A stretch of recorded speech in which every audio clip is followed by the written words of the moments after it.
Okay, so this is a real tweet from the real president of the United States stating, quote, "I am pleased to announce there will be a 3-day ceasefire May 9th, 10th, and 11th in the war between Russia and Ukraine.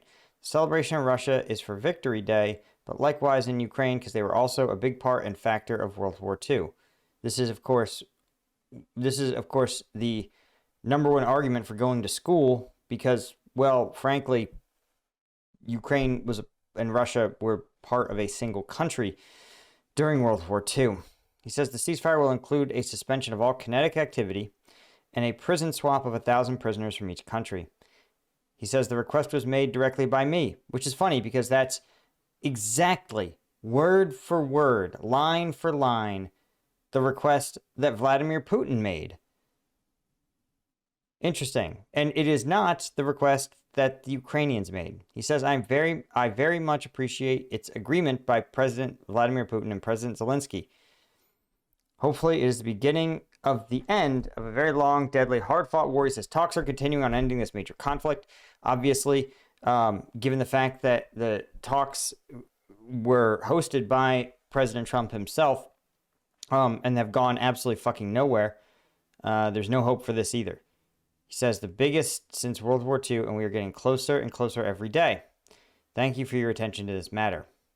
Now, I want to point out that this favors Russia intrinsically because Russia is going to be at its most vulnerable May 9th, and they have no incentive to violate the ceasefire on the 11th. Why? Because what consequences will the person who violates the ceasefire face? None. And I think that is the thing that this comes down to, is that Putin has effectively proven that he can call a timeout in the war anytime he wants. Anytime he is vulnerable, he will get a timeout. But the Ukrainians have shown they cannot. Russia will not accept any timeouts from them. Right? And I'll check on it. As discussed, it will persist May 9th, and then Russia will just stop May 10th and 11th. He will ignore the ceasefire, and President Trump will just pretend that didn't happen. That's Trump's MO, right? Even though he says, "Oh, I like Zelensky" or whatever, him and his administration are transparently loyal to Vladimir Putin exclusively. So, yeah, that's going to be that. Now, there's a couple of ways they get around this. One, Zelensky would just be like, how about no? Zelensky could be like, Russia already violated the ceasefire. This could literally be fake. Remember, President Trump has announced 6 or 7 openings of the Strait of Hormuz, ceasefire agreements, peace deals, nuclear enrichment agreements that he claims everybody agreed to. He literally yesterday was like lying about what the Iranians had agreed to. So why do we think that this is true? I think it's 50-50 that this never happened. Zelensky goes out and says, hey man, Trump is wrong. That's not what we agreed to. And, Putin's going to accept it, obviously. But remember, President Trump doesn't really have a lot of levers to pull here. The Ukrainians receive not that much from the U.S. at this point. There is a couple of high-tech items, ballistic missile interceptors, that the Ukrainians need, but the U.S. isn't coughing those up for anybody because we don't have any to give. They don't need tanks. They don't need artillery shells. They don't need vehicles. They don't need any of those things. I mean, they need them a little bit, but not at the scale that makes them U.S. dependent. The only thing they need is U.S. sanctions to remain in effect. And unfortunately, that is a lever that President Trump has, but it's not a tremendous one. Because as discussed, the U.S. already lifted Russian sanctions. So this is a European effort. And by the way, I point out that Trump doesn't even have a policy here because he's out here brokering the ceasefire, but then in the next breath is like, well, I help Europe win in Ukraine. Well, you haven't. You're right now helping Russia. And he says, well, Europe is NATO, or this war is Europe's problem. Okay, well then why is he intervening in it? He can't decide. Does he want to intervene in this war or not? Is it Europe's problem or not? Right? It's just he doesn't have policies. He just has like vibes and feelings, what he does in any given moment. As discussed, if his policy is, hey, listen, this is Europe's problem, figure it out, then why is he brokering tactical ceasefire agreements? And if he's like, oh, well, actually supporting NATO, we're always there for NATO, well, then why is he gassing up Russia? The only consistent policy has been that he will never let anything bad, any ill befall his friend Vladimir Putin. That is the only consistent policy that we've seen here from the president. So, I mean, it's more just like, it's a clown show. Again, I'll be shocked. I think that there's a fair chance that the Russians will launch something on May 9th and the Ukrainians will go, no, ceasefire was violated. I think, again, like Russian ceasefire, none of these ceasefires have been persistent. None of them. And yeah, the whole thing is just totally just stupid. Or rather, it is viscerally hard to see this again, the transparent policy of President Trump defends Vladimir Putin and cannot use the magic words, Russia is America's enemy.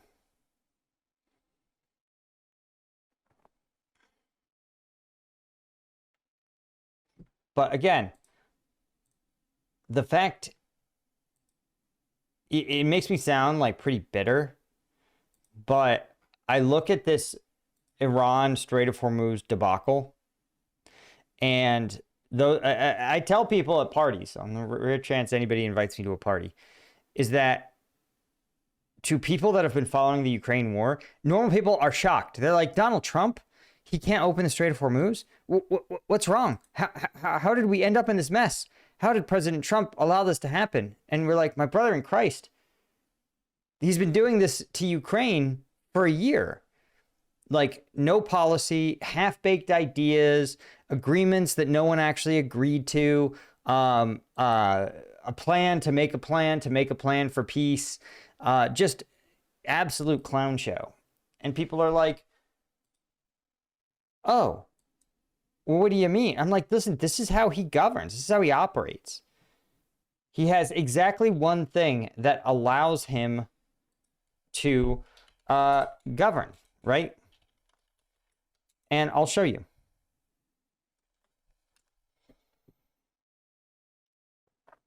It's very simple. Because here, and I'm not like a super fan of the New York Times, but there's a million outlets that say exactly this. This is it. Indiana state lawmakers, something that in most years, the President of the United States does not endorse state level races. But Trump does one thing. He will intervene to ensure that incumbents within the Republican Party get primaried by his preferred candidates. 5 Trump-backed candidates have won their races. Trump is inflicting political payback when Indiana state senators from his own party voted down his endorsed plan to redraw the state's congressional map to help Republicans.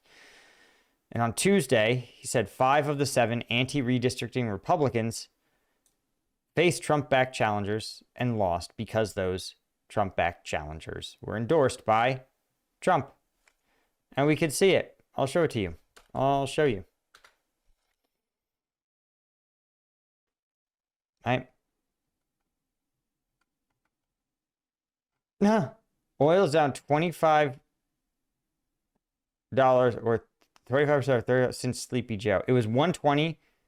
Okay, this is fucking insane. This is oh my God. Okay. Interesting. This is him arguing that the okay, it doesn't matter. Okay, it's the French flag. It's pretty funny. Sorry, I literally cannot stop laughing at this. Here we go. Endorsing Congressman like Mike Lawler, endorsing MAGA warrior Jackson Laymaker for Oklahoma's 1st congressional district. This is what he does, right? He tweets about himself. He tweets AI slop.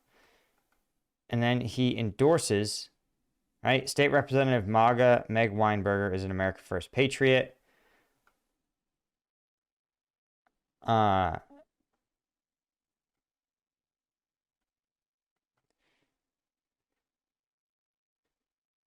Right.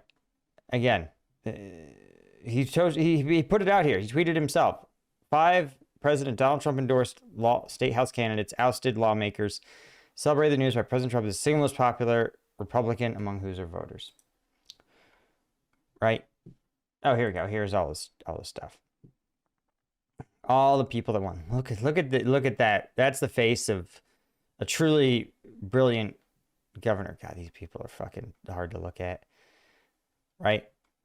But that's it. That's it. He's bragging. He's like, listen, I endorse these people and my voters vote for him. Like, there is one final and ultimate Trump tool that allows him to stay in power.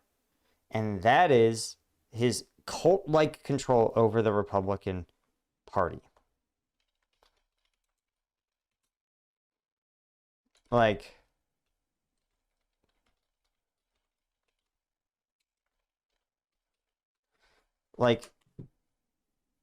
when you look up, I mean, you could see that, again, Trump voters skewed a little Trump. Oh my God, a fucking newsletter. Fucking, I hate this. I hate the internet. Right? You could see younger people, basically anybody under 45, likely, right, skewed a little Trumpian. But I think this is the takeaway. So if you identify as I mean, it's funny. They basically split evenly.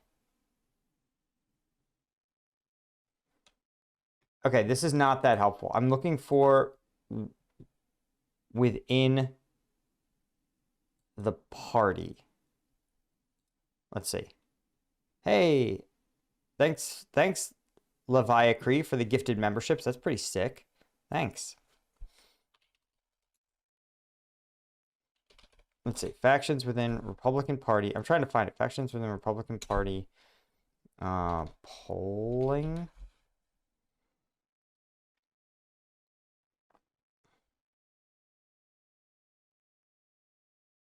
Yeah, okay. Here's a summary of the research that I was looking for.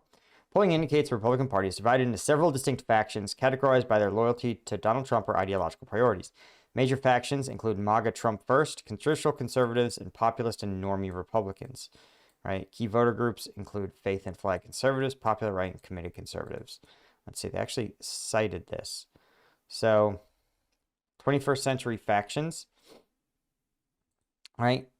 Trumpist, or the MAGA movement, politically associated with Donald Trump, right-wing populism, national conservatism, neo-nationalism, fascism, neo-fascism, or proto-fascism. Often referred to as Trumpists, but again, we on this channel call them MAGA, or but it kind of, here we go.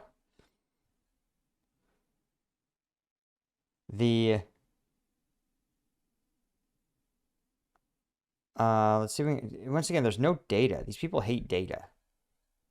Nothing is more Democrat aligned than avoiding confronting actual data about voters and voter patterns.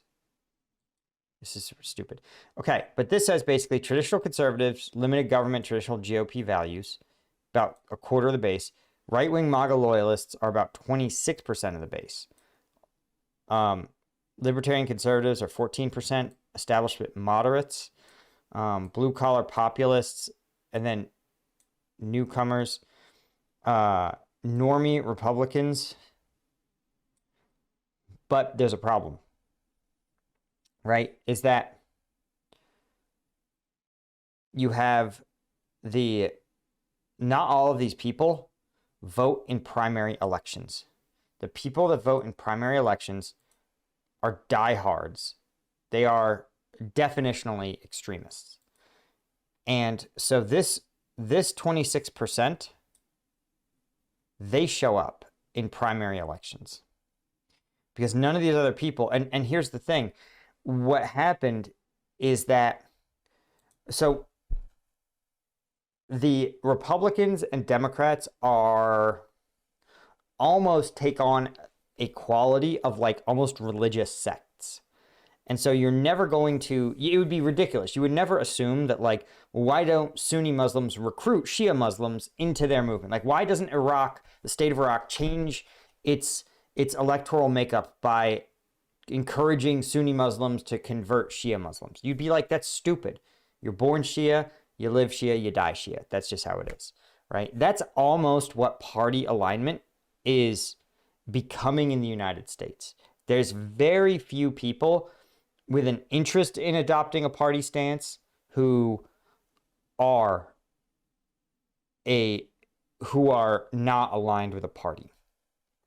And so voting is a competition both among and within the parties between voting and the couch, right? And I suspect, and the data bears this out, that Biden voters in 2020 and Harris voters in 2024, the Biden had people stay on the couch. People that went out and voted for Biden, some of them stayed on the couch when Harris was running. And that's one of the reasons I think they're burying the Democrat Party autopsy, is that they find that it wasn't about persuading Republicans. The effort to get a Trump voter to flip is a waste of time. The effort is better to get people who did vote for Biden, get them off the couch and in the polling booth. And the answer is, I think a lot of people stayed home because they thought that by casting a ballot for Harris, they were going to continue to enable Israel to do horrible shit. And I had a general sense of like Harris isn't going to do anything, right? And Harris has like avoided endorsing any progressive populist idea at all. And the problem is that same competition is between you and the couch. And traditional conservatives in primaries stay on the couch. Libertarian conservatives on the couch. Moderates, by definition, are only moderately enthused about voting. Blue-collar populists, I think these guys probably are pretty Trump MAGAs, right? But they're only 12%, 8%. Again, you have basically traditional conservatives and MAGA loyalists. And Trump can get MAGA loyalists to go out and vote in primary elections. And he can throw an election because he and his personal brand, his cult-like control over them, it just trumps anything else a Republican can do. Again, the closest analog would be like Obama. Obama still has a personality, not quite a cult. Nothing approaches the Trump cult. Again, the Trump cult is the 40% of Republicans who think not only is Trump a genius, but that Trump is not just a strong man, but is physically strong enough to beat them in a fight. I want you to understand, Donald Trump is an obese, ill 80-year-old. And these are facts. And But 40% of Republicans are so in his cult that they believe he is that strong and capable. So when he tells them to vote, they vote. This is again how really developing countries functions as democracies. Religious linked leaders will say, listen, God wants you to vote for candidate Joe Snuffy. And those people are like, well, Jesus Christ, I don't want to go to hell. They literally believe that like Joe Snuffy is endorsed by God because they're allies. Again, this is sort of how voting work. Like this is how politics works in places like Iraq or Afghanistan, where people just say, listen, we're your tribe. Our tribe's candidate is, Haji Hamdullah or whatever. And they go, if you want our tribe to be powerful, you go and vote to get Haji Hamdullah in. What does Haji Hamdullah believe? Doesn't matter. Are Haji Hamdullah's policies going to help you? Doesn't matter. Loyalty to the tribe is all. And that's what these guys are. Loyalty to the tribe. Doesn't matter. Doesn't matter if Trump is right or wrong. Doesn't matter if he's the peace president or the warmonger. Doesn't matter if he's no foreign wars or foreign wars forever. You do it because you're loyal to Trump. And those guys vote in primaries in a way and at a rate that no other Republican can match. And that's it. And that's the ball game. He will control the Republican Party, and the Republican Party will continue to be loyal to him so that they don't get primaried.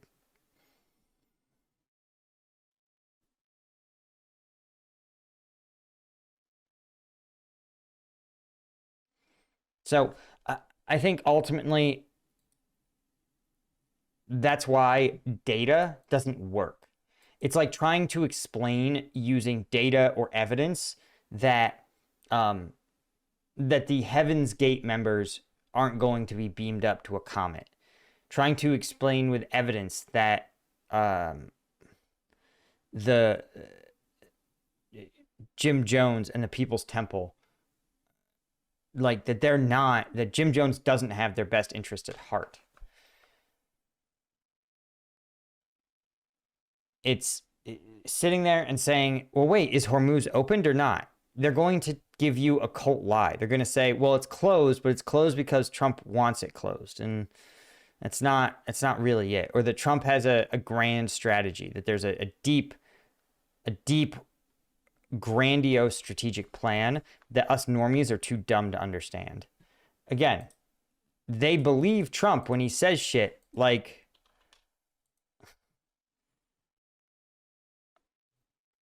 this, right? Biden 120, Trump 90. Okay, he's arguing that he's brought oil prices down, but even if you use, I mean, it's just comical. Here we go. Here's what he's citing. So he argues that Biden's all-time high of 116 for Brent crude. This was the peak of the Russian invasion and sanctions regime. 115 for WTI. So I don't know where he's getting 120. And maybe in intraday it hit 120. I mean, he's just making it up. But then he says, compare that to a random point. Not today, not yesterday, not here, which is 80. He just like picks a number. He's like, well, we're only 90, but it hasn't been trading. WTI hasn't been 90 since, well, February 16th. But if we're randomly picking days, you see the problem here. If we can just randomly pick the most favorable circumstances, well, in that case, why not just simply pick, say, well, Joe Biden, his oil price per barrel was $37 a barrel. Here's the we'll use the Biden term, right? So barrel of oil climbs and it shrinks until he leaves office. Let's see. Biden could say, oh, well, look, going into the election, a barrel of oil was $70 a barrel. Dirt cheap. There you go. Lowest point, we're actually seeing 68 a barrel, right? But then Trump, why doesn't he just say, well, a barrel of oil for me is actually $57 a barrel? It's like a lie, and it's transparently a lie, and it doesn't matter. It doesn't matter. Also, I love this. I love this. He said, it just says lasers, bing, bing, gone. What does that even mean? That's a laser doesn't make a sound. It's a laser. Make sure you guys hit the subscribe button, check out another video here, and of course, become a member at combatvetnews.com for access to an entire archive of premium videos, including combat footage that YouTube would never let me show you. The link is in the description. And of course, a huge thanks to all of the Combat Vet News members.